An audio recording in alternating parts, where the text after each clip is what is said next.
Before we get started, a little disclaimer. Um, my opinions are mine alone. They are not the opinions of my real estate show, not the opinions of my real estate company, not the opinions of any entity tied to either. And my opinions are representative of producer Brian's opinions. All right, let's get going.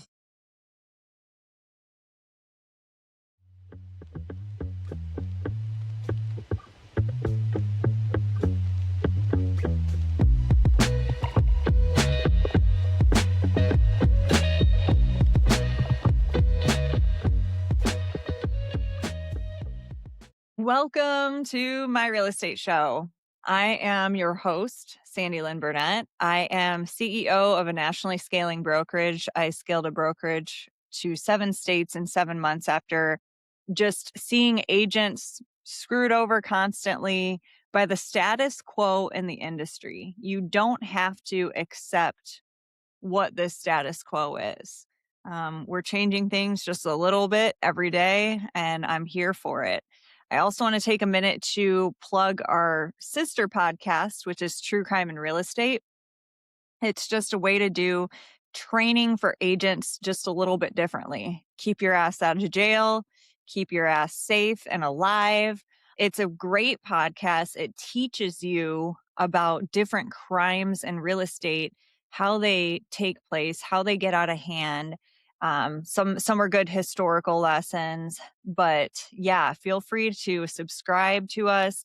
True Crime and Real Estate, everywhere you get your podcasts. That's a really good one that Brian and I put a lot of work into. Speaking of Brian, I am joined by producer Brian. We served in the Marine Corps together little over 20 years ago. It's going to be Brian. I never want to be on this show being like over 30 years ago. Do you think that's going to happen? I mean, that'd be a good problem to have, wouldn't it?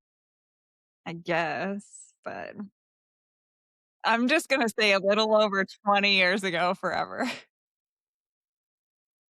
This summer is my 25th high school reunion.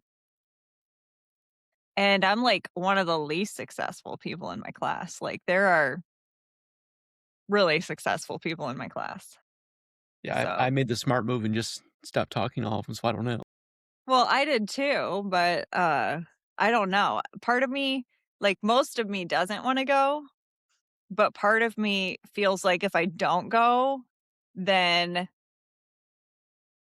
I might miss out on something. I've got FOMO a little bit, so we'll see.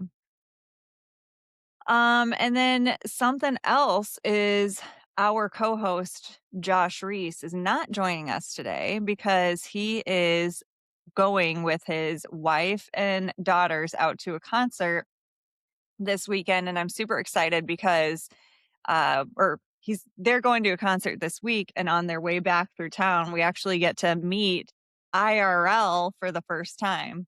So Brian, I believe that's Saturday, by the way. Clear your schedule. Yep. Yeah, I had some plans. I'll work them out.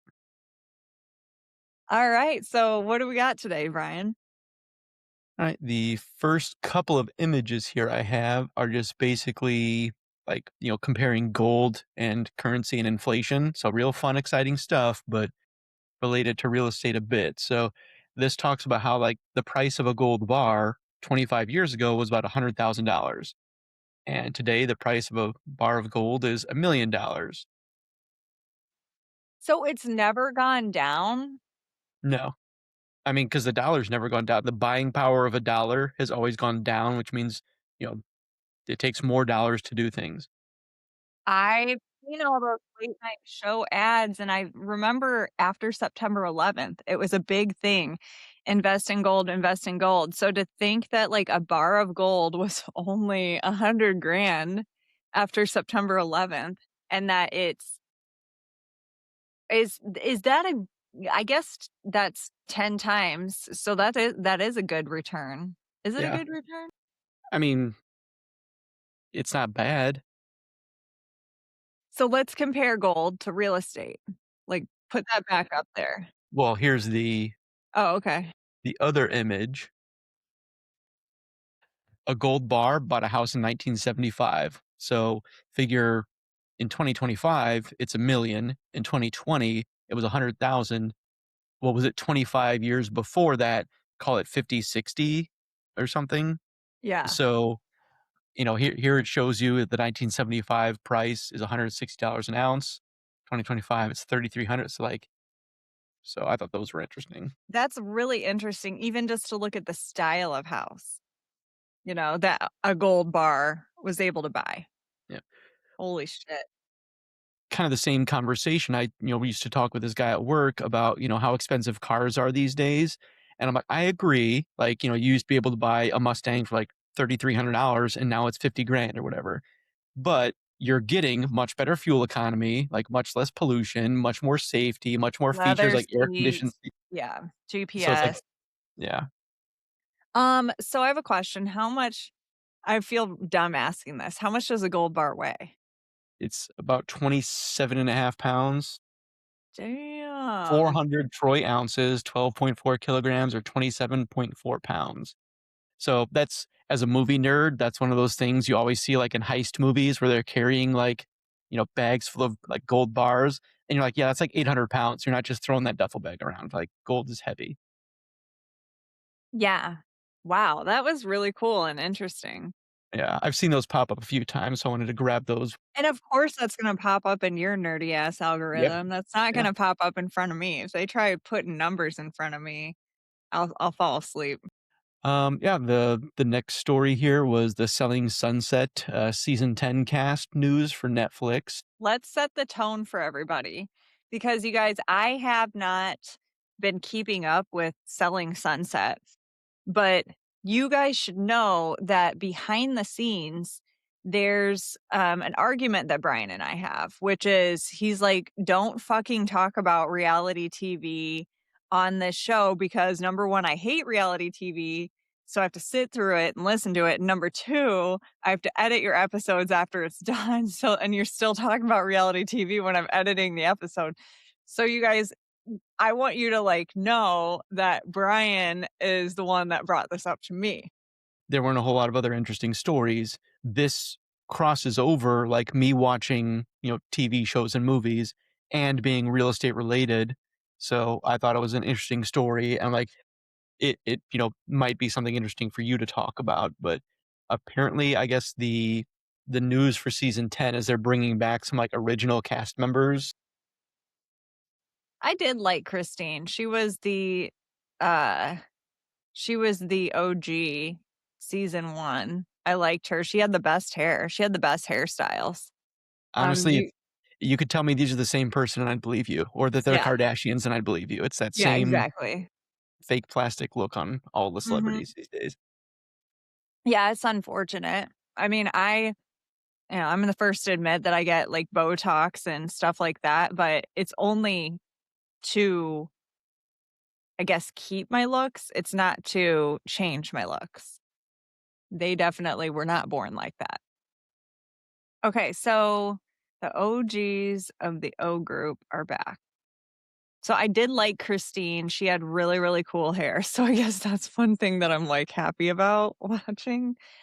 Not a fan of the brothers that own the Oppenheim group. They're two like little fucking short bald dudes and obviously, because of the money that they have and what they do and everything, they've always got, you know, chicks that look like that on their arm. But there's something about those guys that just rub me the wrong way. They kind of creep me out. And yeah, that's how I feel about those guys. It could come back and bite me saying this now, but there's worse real estate brothers they could be. Yeah, exactly. Exactly. What's her name? Heather Al Musa. I don't know if you know this, but Tarek El Musa, he did the Flipper Flop series on HGTV. Then that girl, Heather, married him after he divorced his wife that he did the series with. Anyway, it's interesting because that agent, Tarek, he joined EXP to build like a big downline, but EXP's rule is that if you have a spouse and that spouse is in real estate, you guys can't be at different brokerages. You need to be at the same brokerage. But it's funny how that rule completely went away when there's this girl who's clearly at a different brokerage. She's clearly his spouse. So I find that interesting that what rule? Like they're going to enforce it for nobodies like me, I'm sure. See, I don't make rules that I don't enforce. So there have been some rules like when we're coming up with things where Kyle might put it in front of me and I will think of weird situations and be like, but if I wouldn't enforce it, then I'm not going to do it. I actually am going to catch up on that. I did like that show. I did enjoy watching it. Thanks for the reminder, but I guess that means I have to re-up my Netflix subscription. We'll see where I'm at with that. Yeah, the eternal debate. Yeah, exactly. Naga, not gonna happen. What do we got now? Well, the last thing I had was the clip of whiskey you sent. Okay, let's now the rest of this episode is going to be dedicated to whiskey. So, Whiskey is my dog for those of you that are living under a rock. I got him as a puppy 2 Novembers ago, and he was the most difficult puppy I'd ever had, but he's the most rewarding, intelligent dog I've ever had. He's broken 2 of my fingers, given me poison ivy. Before I had him, I've never, ever had a broken finger. I've never experienced poison ivy. Like, this dog gonna be the death of me, but he's so great. So, let's watch this clip. This is what Whiskey wants to do now after every walk. Is take a shower. Every walk. He goes in here. This is Whiskey's shower, and he rolls around like a pig.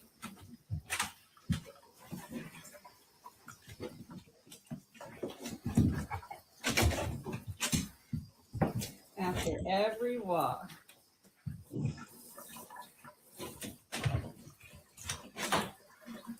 And the best part? No. Are you all done now? Good boy. So now I've trained him. He does actually stay in the shower. He'll shake off in the shower, but he stays in there while I'm like, he lets me leave the room while he shakes off. I always have a towel down there and he'll like, dry himself. I'm sick of like drying him. He takes 3 showers a day now. It's just nuts. But Brian, you're actually the one that gave me the idea to give him a shower because Because he's muddy when he goes out and plays around there, so you kind of have to do it anyway. But it's better than like letting him run around muddy afterwards and trying to do something. Like just put him in the shower stall, rinse him off. He's probably hot after a walk in the summer anyway, so rinse him off with cold water. It gets him clean. He enjoys the cool off after as well. Like it, and rather than like having to wrangle him around the apartment as he jumps around furniture all muddy to like wipe off his paws, just find I won't say a fun way, but like a way you both can deal with.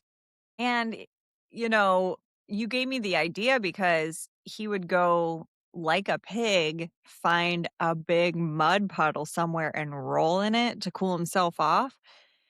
And he wears an electric collar because I like to have him off leash when he walks. We're usually not around people. I like to let him run around. He loves to hunt wabbits. And so, still hasn't caught one. He's a year and a half, still has not caught a rabbit. Yes, we're talking about you. You wanna come say hi on the show? Come on, say hi. Yep, that's Whiskey. So, and he's pretty good. I hardly kennel him now while we're recording. So he's does a really good job. But yeah, so he would roll around these mud puddles, and it's so crazy. I've never seen mud like this. It's like cement mud. It's crazy. You saw those 1 footprints that one day leading up to my apartment, but that wasn't mud. That was him walking through somebody had just mopped, right? So clearly, like, his footprints are gonna stay. The mud that he finds is like cement. He'll run through like oh, he'll walk on the sidewalk afterward, and those muddy prints stay on the sidewalk through like 3 rain cycles. I don't know what kind of mud he's finding, but this shit is like the most difficult stuff to clean off of him.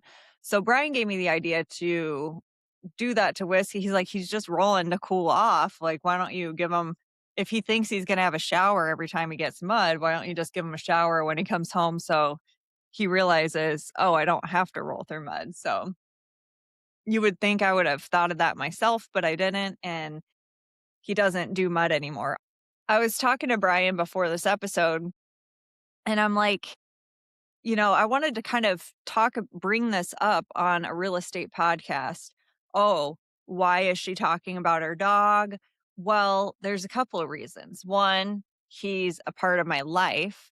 Two, if you're a dog person or you enjoy looking at dog content or whatever, if I were posting nothing about like if you're looking to buy or sell or here's my just listed or whatever, people don't like following accounts like that. They like following accounts of real people.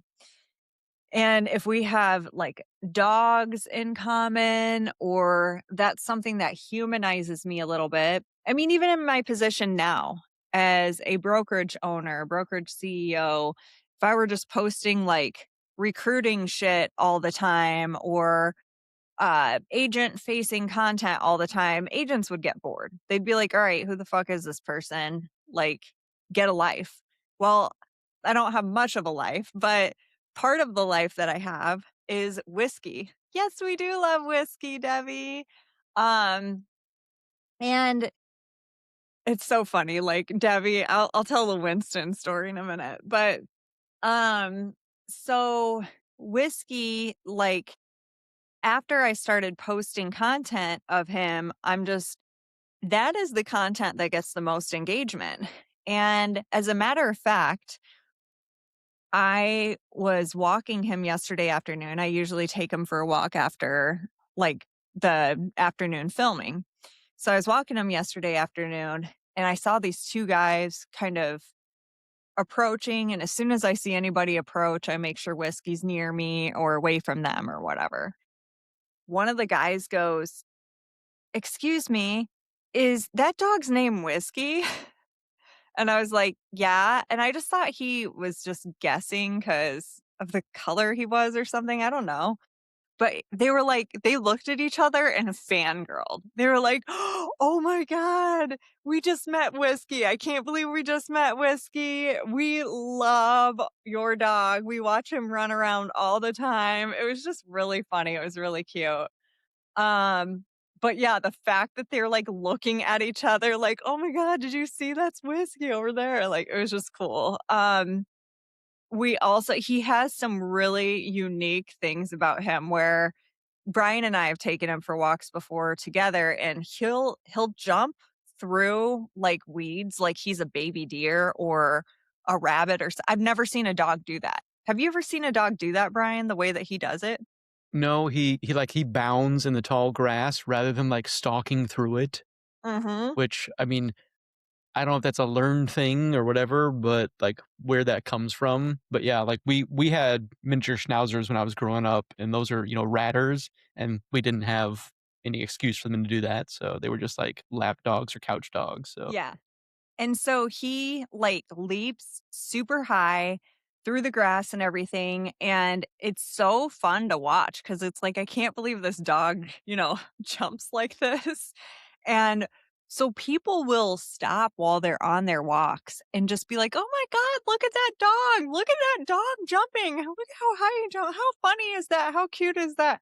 And so it's just like he has this little fan club that I didn't even know was growing. And Debbie does Dallas real estate. She's so funny. She's so cute. She was like she would, come on our morning calls and be like, "Winston, Winston." She called him Winston.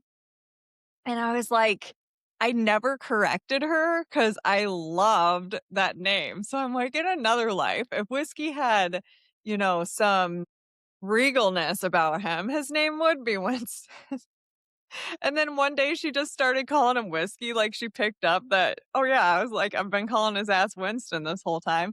She started, calling him Whiskey. And I was like, no, don't change his name. He's Winston for you.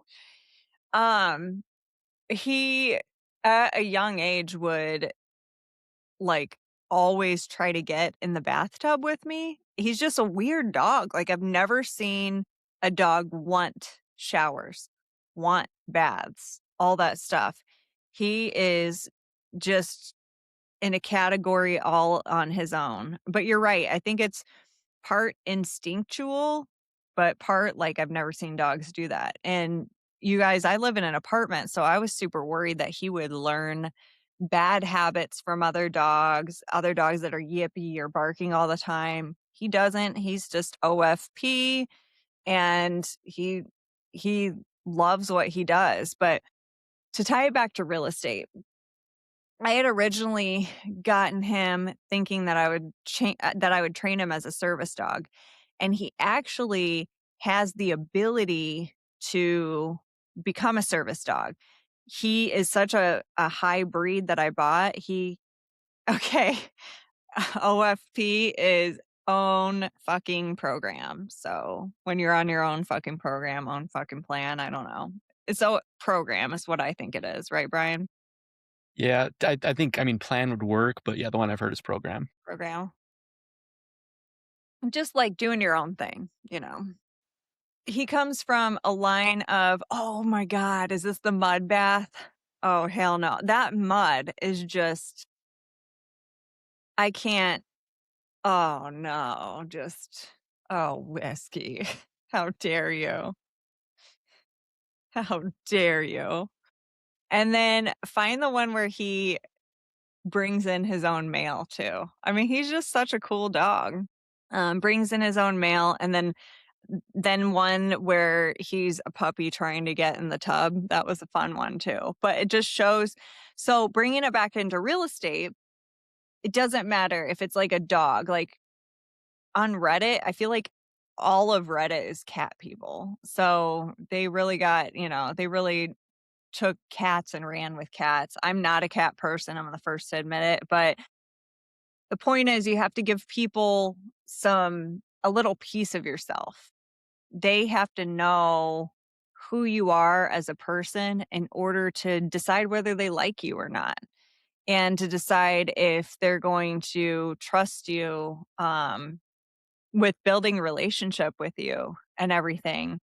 A lot of people that have seen me on social media walk up to me, talk to me like they already know me because even though I don't know them, they already know me. They feel like they know me. They know exactly how I talk.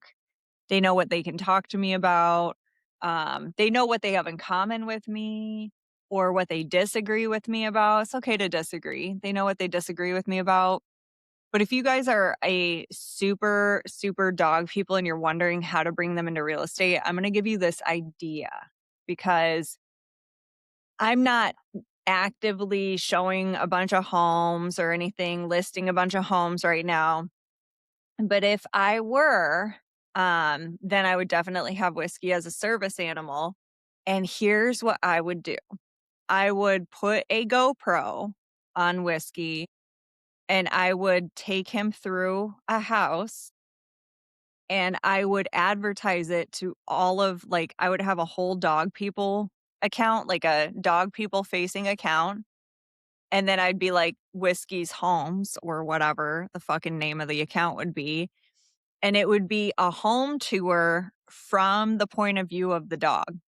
So, like, if you're a dog person and you're going to buy a home, you're looking at the home from the dog's eyes, basically, going out to the yard or whatever. I just always thought it would be really cool to do a whole account of home tours from the the dog POV. So, home dog POV, like Brian comes up with the absolute best terms. Like, as soon as I name something or come up with an idea, he will like name it perfectly. My Reese, no.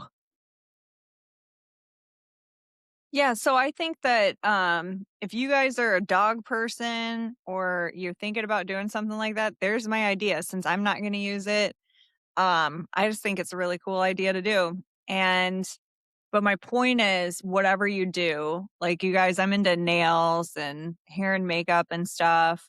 So if you're going to do an account like that, and then while you're doing your makeup or your hair, if people like watching that, then you can talk about real estate during it or whatever, but make sure you find some common ground with your people. They will find you, but you have to put yourself out there like that.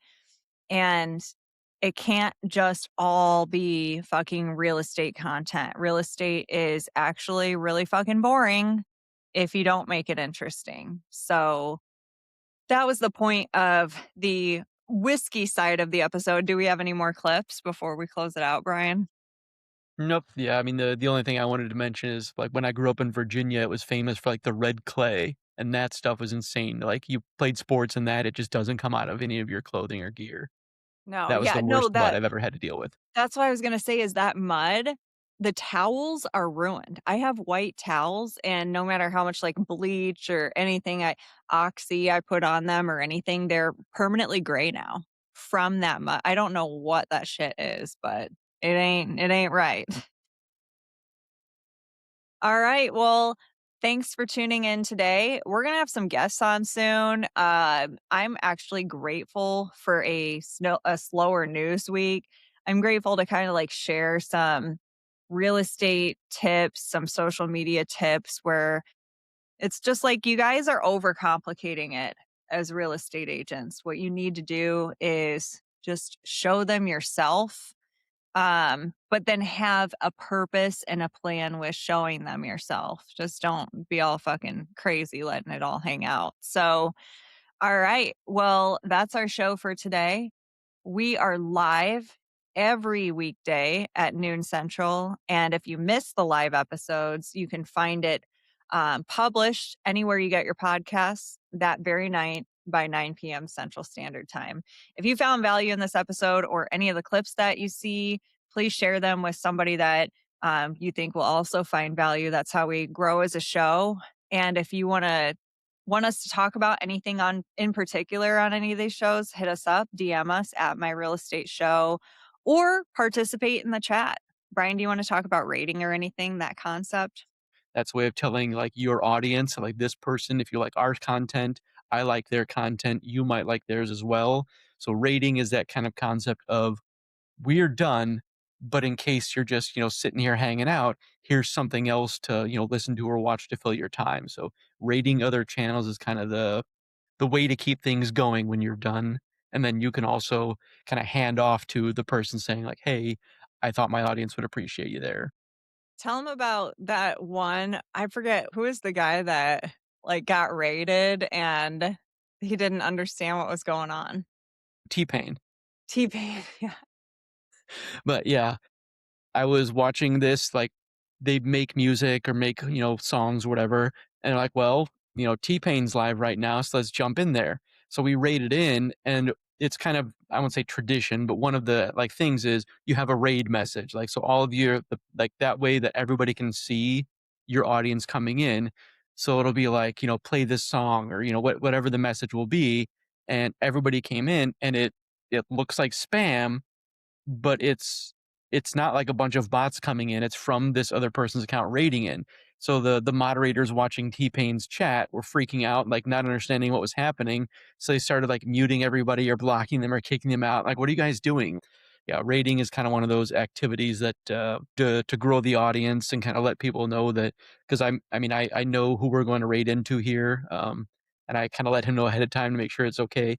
And so that's the channel. So Carl's normal channel is Forest of Wires. That's when he's streaming like his real high production show. But when he's like editing things or doing things behind the scenes or just testing something, he does his cackle keep. He's a wizard from another dimension is his kind of gimmick here. So he has the keep, which is his backup channel that he uses for those kinds of activities. So we're gonna jump in there and kind of see what happens. So well, I don't know if you're ready for Thanks. the outro, but Yep, we've I'm got that ready. set. Get us out of here, Brian. All Thanks, right. everybody.